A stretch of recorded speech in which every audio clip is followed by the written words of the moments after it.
Қызылорда қаласы Тасбөгет кентінде жаңа тұрғын үй кешенінің тұрғындары өз пәтеріне терезе арқылы кіріп шығуға мәжбүр. Даудың басы Дайрабайдың сиыры демекші, бұл даудың басы кешеннің бір кіреберісін толықтай сатып алған кәсіпкер болып отыр. Оқиға орнынан тілшіміз.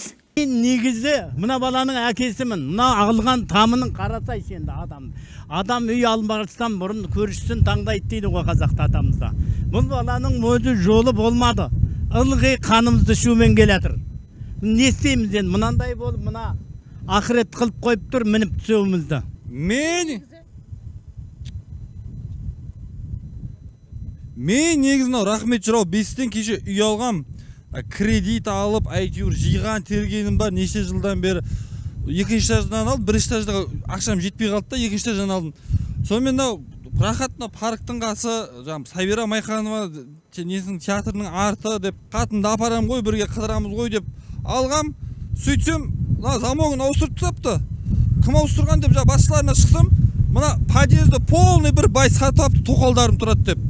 Енді осы лестница жоқ, стремянкамен көтеріліп жүр. Көшіп кетейін десем, бұны кеше залогқа қойып кредит алғанмын ғой, мына бір қатын туған күн, енем екеуін туған күн жасаған, юбилей дей ма, той қылды ғой ресторанда.